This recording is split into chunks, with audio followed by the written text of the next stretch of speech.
According to the Bureau of HIV/AIDS, Vietnam's Ministry of Health, during the last 10 years of 2005 to now, the annual number of new HIV infections and AIDS patients has consecutively declined. The number of new infections declined from 30,000 to nearly 12,000 ones. The HIV infection rate among injecting drug users fell from 29% in 2001 to 10.5% in 2014.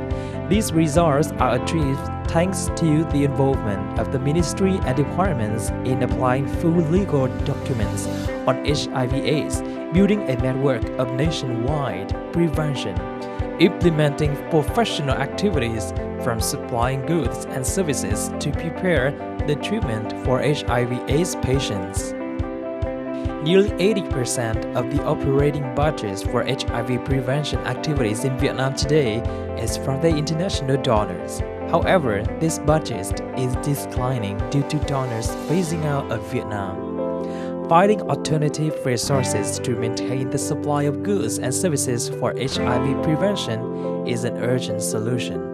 Therefore, connecting to domestic private sector in the provision of goods and services for HIV prevention plays an important role to mobilize resources and ensure the sustainability and initiate of activities against HIV in Vietnam.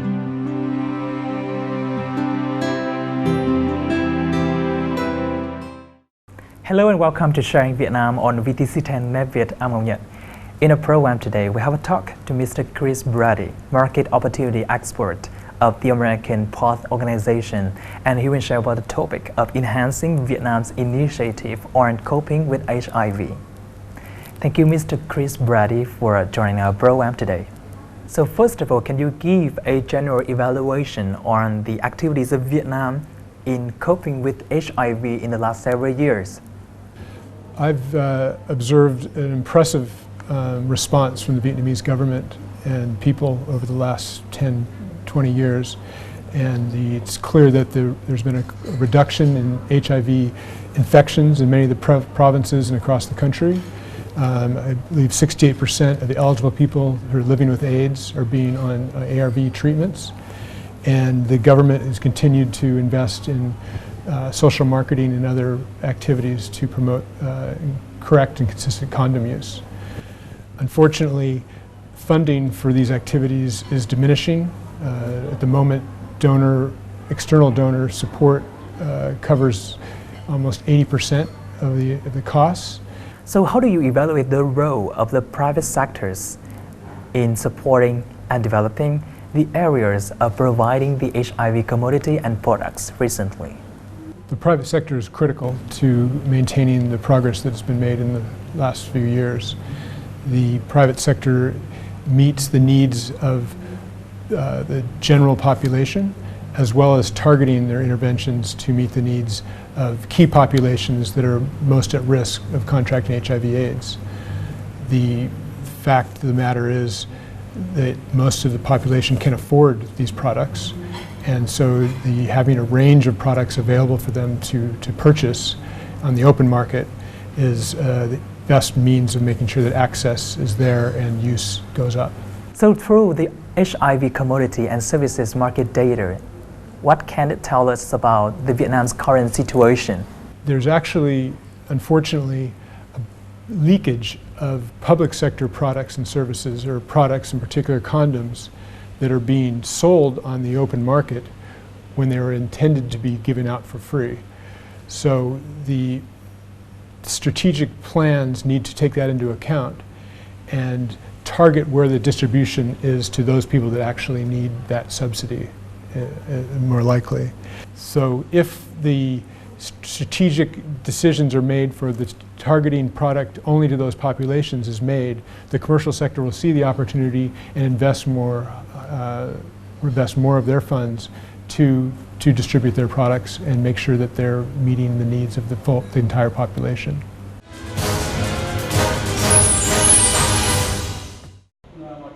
Recently, the Bureau of HIV/AIDS and Healthy Market Project in Vietnam co-organized orientation workshop on strategic approach based on the overall market for HIV. Project is implemented by the United States Agency for International Development or USAID and PATH organization. This is an event in a series of activities of the advisory group of Growth Market Project initiated by Healthy Market Project to connect the private sector with government agencies and organizations which provide goods and services for HIV prevention. I think this is a great opportunity today because we're bringing together some partners that don't always sit at the table together, the private sector, commercial sector, the NGOs, the local CBOs, and then the government to really talk about which each sector has a role to play in providing HIV goods and services for the population. So it's an initial step. We have been sharing some of the lessons learned from Vietnam and other countries over the last year, but today's really significant to bring key people together to look at how are we going to make an action plan going forward. At the workshop, experts talk about the total market approach and deployment steps from the determination of market segment, the targeted objects and products, to the marketing and finance strategy. Applying the total market approach will maximize the use of resources and ensure equitable access, particularly for people with low income but still enjoy quality services against HIV. Thì cái thị trường tổng thể này nó làm đáp ứng được cái không những là cân bằng được cái sự thị trường, điều phối giữa các thị phần trong cái thị trường đó, mà làm giúp cho cơ quan chính phủ có thể được tiết kiệm được cái nguồn lực cũng như là nhân lực. Ví dụ như là cái cơ quan nhà nước chỉ có thể cung cấp những cái hỗ trợ, cái vật phẩm cũng như là cái hàng hóa dịch vụ HIV/AIDS cho những cái đối tượng mà không thể có khả năng chi trả, những cái đối tượng nghèo, vùng sâu, vùng xa. Trong khi đó cái tiếp thị xã hội, tức là cái trợ giá, thì là để cho những cái người mà người ta có khả năng chi trả nhưng không thể tiếp cận được với cái thị trường thương mại. Còn cái thị phần trên cùng là cho những cái người, dành cho những người mà họ hoàn toàn có khả năng chi trả và muốn một cái dịch vụ có chất lượng cao hơn, đáp ứng được cái nhu cầu của họ. So far, the involvement of private enterprises in the field of HIV prevention is still very limited. Thus, applying the total market approach with the distribution of market segments and clear information would help enterprises to actively invest in this area. This will contribute to the implementation of the National Strategy on HIV/AIDS to 2020 and Vision to 2030, while ensuring the sustainability of HIV/AIDS activities in Vietnam. Thì trong quá trình mở rộng thêm phân phối thì cũng được sự tư vấn cũng rất chi là may, cũng gặp được tổ chức BRADDY trên cái quãng đường phân phối của mình, thì gặp được tổ chức BRADDY và BRADDY cũng rất chi là hỗ trợ về về những cái định hướng chung, về những phân khúc thị trường, về những cái chiến lược hoặc là về những cái tư vấn mở rộng thêm cái độ phân phối, như chẳng hạn như giúp BRADDY có thể tiếp cận các nhóm CBO, các nhóm tiếp cận cộng đồng để làm sao được giúp BRADDY phân phối những cái sản phẩm của mình vào những cái kênh bán hàng không truyền thống. So can you share about the total market approach as well as its values in Vietnam? Sure. The total market approach is a strategy where all sectors, that means the public government sector, the commercial sector, and the nonprofit NGO sector, work together in a coordinated fashion. They need to develop plans together based on the best evidence and data available. And the total market approach works to support that coordination function and to provide the information that they need to make those strategic decisions. It's particularly useful in a situation such as you have here in Vietnam, where, as I mentioned, external donor funding is being reduced. And so there is more importance to the commercial sector covering the costs for the delivery of the products and services that are needed to keep the HIV/AIDS situation at bay.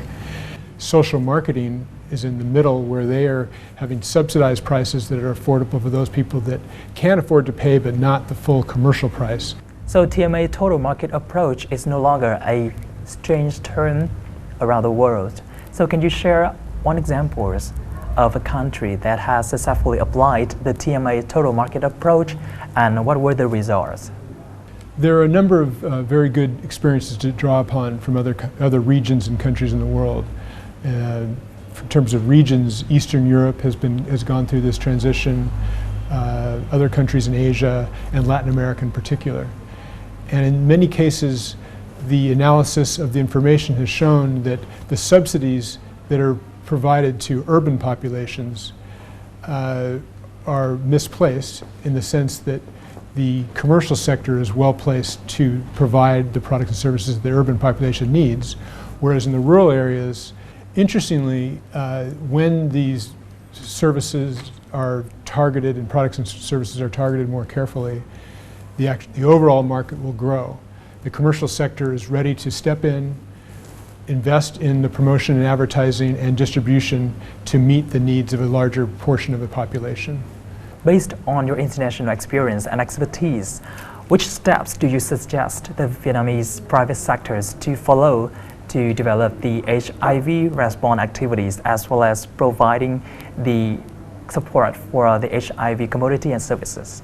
The project is well placed to support the government in terms of making plans for the future, in terms of, and to expand the overall market for condoms, syringes and needles, HIV, AIDS, and testing. There's been a great deal of market data that's already been gathered. It needs to be analyzed and used to come up with strategic plans for the future. This plans will include forecasting what would be the appropriate size for the different sectors or segments of the population and the products. That will be tracked over time to see whether or not the targets are being met and adjusted. And all of that needs to happen in an environment where the different sectors are come together to coordinate as a group and make decisions as a group. How will the development of a stable market for the area of providing HIV commodities and services enhance the Vietnamese initiative and sustainability of the activities responding to the HIV?